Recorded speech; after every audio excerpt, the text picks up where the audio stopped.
네, 오늘 소개해드릴 이콘은 그리스도 성전 봉헌 이콘입니다. 네. 지난 2월 2일이 주님 봉헌 축일이었죠. 주님 봉헌 축일은 예수 그리스도와 인간 세상의 만남을 기념하는 날입니다. 네. 오늘은 2월의 전례력에 따라서 그리스도의 성전 봉헌 이콘을 소개해드리겠습니다. 네. 루카복음 2장 22절에서 24절까지의 말씀을 다정 아나운서님께서 읽어주시겠어요? 네. 모세 율법에 따라 정결례를 거행할 날이 되자 그들은 아기를 예루살렘으로 데리고 올라가 주님께 바쳤다. 주님의 율법에 태를 열고 나온 사내 아이는 모두 주님께 봉헌해야 한다고 기록된 대로 한 것이다. 그들은 또한 주님의 율법에서 산비둘기 한 쌍이나 어린 집비둘기 2마리를 바치라고 명령한 대로 제물을 바쳤다. 루카복음 2장 22절에서 24절까지의 말씀이었는데요. 어떤 의미가 있는 구절인가요? 네, 아기 예수님이 태어난 지 40일이 지났을 때 요셉 성인과 성모님은 율법을 지키기 위해서 예루살렘 성전으로 올라갑니다. 네. 율법에서 정한 의무는 봉헌의 의무였습니다. 방금 읽어드린 루카복음에 의하면 2가지의 봉헌 이야기가 나오는데요. 네. 예수님의 봉헌과 제물의 봉헌이 그것입니다. 파라오의 이집트에 10가지 재앙이 내린 후에야 이스라엘 백성들은 이집트를 탈출할 수 있게 되었습니다. 네. 맛배의 죽음이라는 10번째 재앙으로 인해서 파라오의 맏아들부터 감옥에 있는 포로의 맏아들과 짐승의 맛배까지 모조리 죽임을 당합니다. 그러나 이스라엘의 마지들은 하느님의 보호하심으로 모두 무사히 살아남을 수 있었습니다. 탈출기 13장 2절에 주님께서는 모세에게 이르셨습니다. 이스라엘 자손들 가운데에서 맏아들, 곧 태를 맨 먼저 열고 나온 첫 아들은 모두 나에게 봉헌하여라. 사람뿐 아니라 짐승의 맛배도 나의 것이다. 따라서 이스라엘에서는 외아들이든 장남이든 아들을 처음으로 얻으면 하느님의 것으로 간주했고 이 기적을 잊지 않기 위해서 아들을 바쳤습니다. 네. 그것은 하느님의 명령이었습니다. 네. 유튜브로 이혜니님께서는 2월 2일 주님 봉헌 축일 생각하며 드릴게요. 축성의 날 또 이렇게 말씀해 주셨는데 네, 좋습니다. 또 하느님의 것이었기 때문에 다시 돌려주는 것이네요. 그럼 두 번째는요? 네, 두 번째는요. 성모님의 정결 예식을 위한 것이었는데요. 네. 레위기 12장에는 산모의 정결례에 대한 규정이 있습니다. 네. 남자 아기를 낳은 산모는 이랫동안 부정하게 여겨졌고 그 몸이 정결하게 될 때까지 33일 동안 집안에 머물러 있어야 했습니다. 즉 40일이라는 기간이 찰 때까지 거룩한 것에 몸이 닿거나 성소에 가까이 갈 수 없었습니다. 네. 여자 아기를 낳은 경우에는 80일이 지나야 했습니다. 네, 40일, 80일이네요. 네. 네. 따라서 이 기간이 지난 다음 예루살렘 성전에 가서 아들이나 딸을 위하여 번제물로 바칠 1년생 어린 양 1마리와 속죄의 제물로 바칠 비둘기 1마리를 주님 앞에 바쳤습니다. 그러나 양 1마리를 바칠 힘이 없는 가난한 이들은 산비둘기 2마리나 집비둘기 2마리를 가져다가 1마리는 번제물로, 1마리는 속죄 제물로 올렸습니다. 네. 이를 빈자, 즉 가난한 자의 제물이라고 하는데요. 요셉 성인과 성모님도 그렇게 비둘기 2마리를 바쳤습니다. 네. 이제 다정 아나운서님께서 이콘을 읽어주시겠어요? 네, 한번 볼게요. 우선 황금색 배경에 커다란 사각형 이콘이 있고요. 이콘에는 4명의 어른, 그러니까 남자 어른 2명, 여자 어른 2명, 그리고 아기 예수님이 있습니다. 가운데에는 붉은 망토를 두른 분이 계신데 그분이 성모님이신 것 같고요. 그 앞에는 흰 머리와 흰 수염의 남자가 아기 예수님을 안고 서 있습니다. 또 성모님의 뒤에는 남녀가 서 있는데요. 초록색 망토를 두른 여인, 그리고 그 옆에는 요셉 성인으로 보이는 한 남자가 서 있습니다. 이 여인은 요셉 성인과 서로 바라보며 이야기를 하는 것 같은데요. 흰머리와 흰 수염의 남자는 아기 예수님을 공손하게 두 팔을 안고 허리를 굽히고 있는데 성모님은 아기 예수님을 바라보고 손을 내밀고 계십니다. 또 모두 머리 위에는 둥근 후광이 있고요. 그 후광 위로 가느다란 기둥 위에 붉은 천막이 쳐진 붉은 천정이 있습니다. 또 뒤에는 양쪽으로 건물도 보이는데요. 네, 오늘 이콘 이렇게 정도 읽어봤는데 이번 이콘은 지금까지의 이콘보다는 좀 더 화려하기도 하고 또 상징적인 것들이 많이 보이는 것 같습니다. 성인들의 호강도 예전에 보던 거랑 좀 다른 것 같아요. 네, 오늘 소개해드리는 이콘은 약간 후대에 제작된 이콘이라서 그런 부분들이 조금 더 가미되어 있는 것도 있습니다. 네. 이콘은 16세기에 제작된 것이고요. 그리스 아토스의 스타브론 에키타 수도원에 있는 그리스도 성전 봉헌 이콘입니다. 네. 성전에서 성모님과 요셉 성인께서 아기이신 예수 그리스도를 봉헌하고 있는 모습이 묘사된 이콘인데요. 그럼 이제부터 이콘의 각 부분들과 그 안에 담긴 상징적인 의미들을 찬찬히 살펴보도록 하겠습니다. 네, 지금 유튜브 보이는 라디오, 유튜브 부산 가톨릭 평화방송 채널에서는 보이는 라디오가 진행되고 있는데요. 상상하면서 듣는 것도 좋지만 이콘은 색깔하며 모든 것의 의미가 담겨있기 때문에 함께 이콘을 보시면서 읽어보시면 좋겠습니다. 그럼 의미를 한번 알아볼까요? 네, 이콘에는 총 5사람이 있는데요.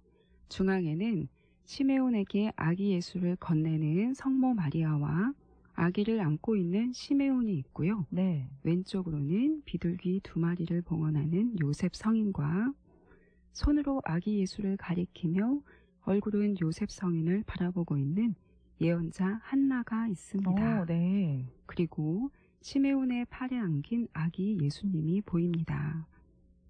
보이는 라디오로 보시는 분들은 바로 느끼실 것 같은데요. 네. 이콘에서 성모님과 요셉 성인의 자세가 똑같습니다. 그러네요. 망토 들고 있는 모습이 똑같아요. 네. 봉헌의 자세라고 볼 수 있는 이 자세는요. 두 손을 공손하게 앞으로 모아서 든 겸손하고 경건한 자세입니다. 왼쪽 발을 앞으로 디디며 오른쪽 다리는 뒤쪽에서 무릎이 약간 구부러진 천천히 앞으로 걸어가는 듯한 모습입니다. 네. 오늘 이콘에는 성모 마리아, 시메온, 요셉 성인, 예언자 한나, 그리고 아기 예수님이 계십니다. 먼저 성모님부터 살펴볼까요? 네, 성모님은 이마와 양 어깨에 평생 동정이심을 상징하는 3개의 별이 그려진 붉은 겉옷을 입은 젊은 여인의 모습이십니다. 네. 3개의 별은 예수님을 낳으시기 전에도, 예수님을 낳으실 때에도, 또 예수님을 낳으신 이후에도 동정이셨음을 상징하는 별입니다. 네. 성모님의 붉은 겉옷은 어머니의 모성을 상징하는데요. 이콘 속의 성모님의 얼굴은 선하면서도 당당한 모습입니다. 여기에서 성모님의 봉헌은 앞에서 말씀드렸던 것처럼 이중적인 의미를 갖고 있는데요. 네. 성자이신 예수님을 봉헌하심과 산모의 정결례로서의 봉헌이 그것이지요.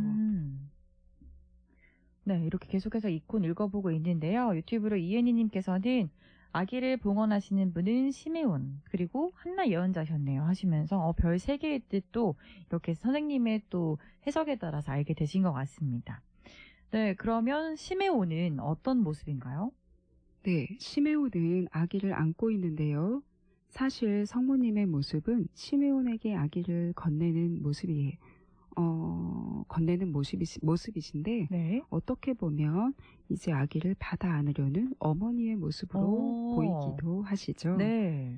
거룩한 아기를 안은 성모님의 왼손은 옷자락으로 가려져 있지만 오른손은 이분이 우리를 구원의 길로 인도하는 분이라고 알려주고 계신 듯 손을 꺼내어서 예수님을 향하고 계십니다. 네. 성모님의 이콘의 종류들이 몇 가지 있는데요. 그 중에서 길의 인도자, 즉 호데 게트리아라고 분류되는 성모님 이콘의 모습입니다. 네. 아들을 제물로 봉헌하기 위하여 시메온에게 건네시는 성모님의 모습에서 우리는 이삭을 제물로 봉헌하려 하였던 아브라함을 잠시 떠올려 볼 수도 있고요. 얼마 전 함께 읽어보았던 어린 성모님을 성전에 봉헌한 요아킴과 안나 성인도 잠시 떠올려 보실 수 있을 것 같습니다. 네, 생각납니다. 네. 성모님께서 이콘의 중앙에 위치하신 데에 비해서 요셉 성인은 이콘의 맨 왼쪽 가장자리에 위치하고 있습니다. 네, 맞습니다. 이콘에서 보면 보통 요셉 성인은 매번 가장자리에 위치하고 있는 것 같은데요. 아무래도 뭐 늘 조용히 지켜주시고 바라보는 듯한 요셉 성인의 모습을 표현한 거겠죠? 네. 성탄 이콘에서도 양부이신 요셉 성인은 예수님의 탄생 순간에 함께 계셨지만 한편으로는 약간 소외된 듯한 모습으로 비춰졌었는데요. 네. 오늘의 이콘에서도 조금은 비슷한 느낌을 가지게 됩니다. 그렇지만 든든하고 조용한 성가정의 가장으로서 함께 계시지요. 요셉 성인은 양손을 겉옷자락으로 감싼 채 비둘기 한 쌍을 들고 성전으로 들어오고 계십니다. 네. 레위기예요. 그러나 양 한 마리를 바칠 힘이 없으면 산비둘기 2마리나 집비둘기 2마리를 가져다가 한 마리는 번제물로, 한 마리는 속죄제물로 올려도 된다라는 규정을 따른 것인데요. 네. 여기에서 우리는 성가정이 깊은 믿음을 가졌으며 또한 매우 가난했다는 것을 알 수 있습니다. 2마리의 비둘기는 이스라엘과 이방인의 교회를 상징하고요. 또한 신약과 구약을 상징합니다. 네. 이콘에서 임마누엘 아기 예수님을 태어난 지 40일밖에 되지 않았지만 갓난아기의 모습은 아닙니다. 네. 오히려 왕과도 같은 신적인 당당함을 드러내고 있습니다. 네. 이콘을 몇 번 보다 보니까 그 예수님의 얼굴을 먼저 보게 되는 습관도 가지게 되는 것 같아요. 진짜 악인가 하고 보게 되는 것 같은데, 그러고 보니까 정말 아기의 모습이 아니고요. 정말 어른 같아요.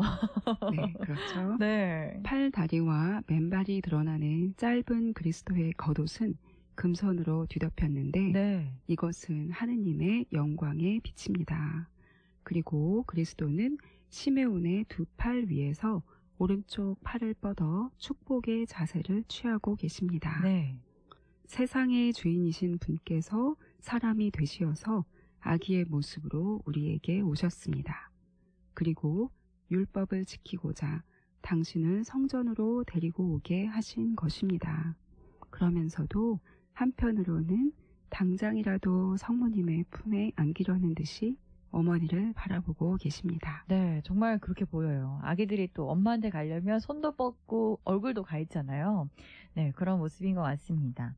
유튜브로도 예수님 얼굴 어른 같아요 하시는 댓글도 남겨주셨는데요. 누가 어떻게 보느냐에 따라서 이콘에 나온 인물의 모습이 참 다양하게 표현이 되는 것 같습니다. 많이 남겨주셨는데요. 유튜브로 달님. 성모님은 이 세상에서 가장 좋은 예수님이라는 존재를 봉헌하셨지만 저는 예수님께 드릴 게 없네요. 라고 말씀해 주셨습니다. 저도 이 댓글을 보면서 참 많은 생각을 좀 해봤던 것 같아요. 또 김유신님, 산비둘기를 제물로 바치신 가난한 성가정의 성모님이 40일도 채 되지 않은 아기 예수님을 성전에 봉헌할 때의 마음이 어땠을까 이콘을 통해 느껴봅니다. 라고 해주셨습니다. 정말 많은 걸 생각하고 또 느끼게 해주는 이콘인 것 같아요. 또 김지혜님께서는 예수님의 얼굴이 착한 할아버지 같으십니다. 이렇게 말씀해 주셨는데요. 정말 그렇게 생각하고 보니까 이콘 중에 우리가 여태 본 이콘 중에 예수님의 얼굴이라고 해서 정말 아기 또는 너무 귀엽다라는 생각이 들었던 얼굴은 없었던 것 같아요. 네, 그렇죠. 그러니까 예수님의 모습이 저희가 작은 아기의 모습으로 되어져 있는 이콘을 많이 보셨는데요. 아기의 모습으로 우리에게 오셨지만 구원자이신 구세주 그리스도이시고요. 성자 하느님이시잖아요. 그래서 아기의 귀여운 모습이 아니라 영광에 쌓인 하느님의 모습, 성자로서의 모습으로 우리에게 드러나시기 때문에 귀여운 모습은 아니십니다. 네. 이런 의미가 또 담겨 있다는 거 우리 사세와 함께 해주시는 분들께서는 꼭 알고 이콘 한 번 더 들여다보셨으면 좋겠습니다. 또 빵톡으로 마리아님께서는요. 봉헌된 아기 예수님이 자신의 주어진 무게를 아시는 듯 아직 아기이기에 다시금 엄마 품에 안기려 하는 듯합니다. 또 다르게는 엄마 걱정 마세요 하는 듯한데요. 많은 묵상을 하게 됩니다. 라고 해주셨습니다. 네, 계속해서 이 권 한번 읽어볼 텐데요. 그럼 예언자 시메온에 대해서도 자세히 한번 읽어볼게요. 네, 성모님을 맞이하여 아기 예수님을 두 팔로 받아안고 있는 이는 예언자 시메온입니다. 네. 길고 흰 머리와 흰 수염을 한 그는 두 개의 단 위에 서 있습니다. 그러네요. 그의 두 다리는 아기를 안은 무게감이 느껴지는 듯 살짝 구부려져 있고요. 그의 두 손은 아기를 향한 존경의 의미로 겉옷으로 가려져 있습니다. 그는 예수님께 대한 경외심으로 머리와 몸 전체를 숙이면서 아기 예수님을 자신의 품에 안습니다. 네. 마치 미사 때에 우리가 성체를 영하는 것과도 같은 자세인데요. 네. 아기 예수님을 받아 안는 순간 시메온의 겉옷은 불타오르는 듯 눈부시게 빛나고 있습니다. 네. 계속해서 시메온에 대해서 알아보고 있는데요. 뭔가 이름은 익히 들어본 것도 같은데 어떤 분이신지는 떠오르지 않는 것 같습니다. 성경에 시메온이란 분은 어떻게 표현되시나요? 네, 시메온은요, 루카복음에 시메온의 예언에 대한 규절이 있는데요. 네. 예루살렘에 시메온이라는 사람이 있었습니다. 이 사람은 의롭고 독실하며 이스라엘이 위로받을 때, 즉 구원받을 때를 기다리는 이였다고 기록되어 있습니다. 네. 성경에는 즈카리아와 아리마테아의 요셉과 예수님의 아버지 요셉처럼 시메온도 의로웠다고 전해지는데요. 성령께서 그의 위에 머물러 계셨다라고 기록하고 있습니다. 네. 성령께서는 그에게 주님의 그리스도, 즉 메시아를 뵙기 전에는 죽지 않으리라고 알려주셨습니다. 그가 성령에 이끌며 성전으로 들어갔을 때 그는 아기 예수님을 보았고 두 팔에 받아안고 하느님을 찬미하였습니다. 주님, 이제야 말씀하신 대로 당신 종을 평화로이 떠나게 해주셨습니다. 제 눈이 당신의 구원을 본 것입니다. 이는 당신께서 모든 민족들 앞에서 마련하신 것입니다. 라고 말이에요. 네. 이권에서 시메온이라는 이름은 하느님을 받아들이는 자라는 의미를 갖고 있는데요. 시메온은 기도하는 자, 즉 중개자의 자리를 차지하며 단독으로 또는 아기 예수님을 안고 있는 모습으로 표현됩니다. 네. 시메온은 옛 계약을 대표하는 인물로 세례자 요한과 함께 성령에 의해서 하느님의 말씀을 선포하도록 불리움받은 마지막 예언자가 될 것입니다. 이어지는 33절 이하의 말씀은 다정 아나운서님께서 읽어주시겠어요? 네, 한번 읽어보겠습니다. 네. 시메온은 그들을 축복하고 나서 아기 어머니 마리아에게 말하였다. 보십시오. 이 아기는 이스라엘에서 많은 사람을 쓰러지게도 하고 일어나게도 하며 또 반대를 받는 표징이 되도록 정해졌습니다. 그리하여 당신의 영혼이 칼에 꿰찔리는 가운데 많은 사람의 마음속 생각이 드러날 것입니다. 그러고 보니까 성모님의 고통을 미리 예언하신 부분인 것 같은데요? 네, 그렇죠. 여기에서 시메온은 성모 마리아께만 위의 말씀을 이야기합니다. 네. 이것으로 성모님만이 그리스도의 희생과 순환을 목격하고 그 과정에서 가슴 찢기는 고통을 당할 것이라는 사실을 예감할 수 있습니다. 네. 이콘에서 요셉 성인은 성모님과 달리 이콘의 중심부에서 바깥쪽에 위치함으로써 예수님 탄생 이콘에서와 마찬가지로 불가사의한 신비 앞에서 의심하는 인간을 상징합니다. 성모님의 뒤에는 여자 예언자인 한나의 모습이 보이는데요. 네. 한나 역시 옛 계약의 대표자로서 루카복음에 의하면 한나는 혼인하여 남편과 7해를 살고서는 84살이 되도록 과부로 지냈습니다. 네. 그리고 성전을 떠나는 일 없이 단식하고 기도하며 밤낮으로 하느님을 섬겼습니다. 네. 그럼 이 한나라는 분은 아기 예수님을 봉헌하는데 어떤 몫을 하신 건가요? 네, 이 한나도 같은 때에 성전으로 나옵니다. 네. 그녀의 얼굴은 요셉을 향하고 있지만 동시에 우리들의 눈과도 마주칩니다. 오른손은 예수님을 향해 들려 있는데 마치 무엇인가를 이야기하려는 듯이 보입니다. 네. 그녀는 과연 무슨 말을 하고 싶은 것일까요? 그녀의 손에 들려있는 펼쳐진 두루마리에서 그 답을 찾을 수 있습니다. 그러네요. 두루마리 못 봤어요. 네, 네. 두루마리에는 이 아기가 하늘과 땅을 연결하였다라고 적혀 있습니다. 네. 고대 세계에서 여자들을 중요하지 않게 여겼다는 사실 때문에도 한나는 중요합니다. 그러네요. 한나는 성전 안에서 특별히 종교적인 기능을 지닌 과부들의 지도자로 여겨지며 진정한 이스라엘 사람으로서 인내, 기다림, 그리고 갈구함을 상징합니다. 네. 그녀는 하느님께 감사드리며 예루살렘의 속량을 기다리는 모든 이에게 그 아기에 대하여 이야기할 것입니다. 네. 유튜브로 이혜니님께서는 매일 성전에서 기도하시던 한나 여인이라고 말씀해 주셨는데요. 네, 배경에 있는 그림도 한번 읽어주실까요? 네, 이콘의 배경인 건축물은요, 성전입니다. 네. 붉은 휘장은 성전의 베일을 뿐만 아니라 이사야의 환시 속 성전을 가득 채우는 하느님의 옷자락을 나타냅니다. 네. 또한 이콘에서 붉은 천은 사건이 일어나는 장소가 외부처럼 보이지만 실제로는 실내임을 나타내고 있습니다. 네. 그리고 시메온과 성모님 사이에 작은 문이 하나 있거든요. 이 문은 지성소로 향하는 문인데요. 네. 굳게 닫혀져 있습니다. 네. 이것은 성모님의 동정성을 상징합니다. 이코는 그리스도의 성전 봉헌을 지켜보는 모든 이들이 아기를 둘러싸고 있는 구조입니다. 네. 그분이 빛이시기 때문이에요. 다정 아나운서님, 네. 빛을 많이 받으려면 어떻게 하면 될까요? 빛이 오는 쪽으로 서 있거나 좀 바라보고 있어야 되지 않을까요? 네, 그렇겠죠? 네. 네, 해바라기처럼 빛을 향해 서 있으면 되겠죠? 네.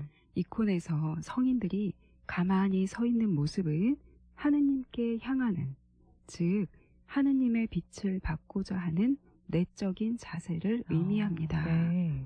이콘 속의 예수님과 성모님과 성인들은 가만히 서서 하느님의 고요함을 강조하고 있는 것입니다. 모든 이콘은 고요함을 그 바탕에 두고 있습니다. 네. 우리가 원하기만 한다면 우리들도 이콘의 그 고요함 속으로 들어갈 수 있습니다. 우리는 의롭고 독실했던 예언자 시메온이 될 수도 있고요. 인내심과 굳은 믿음으로 그리스도를 기다린 한나가 될 수도 있습니다. 네. 또한 요셉 성인처럼 인간적인 혼란 속에서도 의롭고 굳건하게 작지만 진정 커다란 가치가 있는 재물을 봉헌할 수도 있습니다. 네. 나는 예수님한테 어떤 모습으로 서 있을 건지 생각을 좀 해봐야겠네요. 네. 또한 오늘의 이콘은 우리에게 성모님께서 당신의 아드님을 언제든지 내어주시는 분이심을 알려주십니다. 네. 시메온처럼 기쁘게 맞이하는 이들에게, 아니 그뿐만이 아니라 당신의 아드님을 십자가에 못 박고 조롱하는 이들에게까지도 말이에요. 네.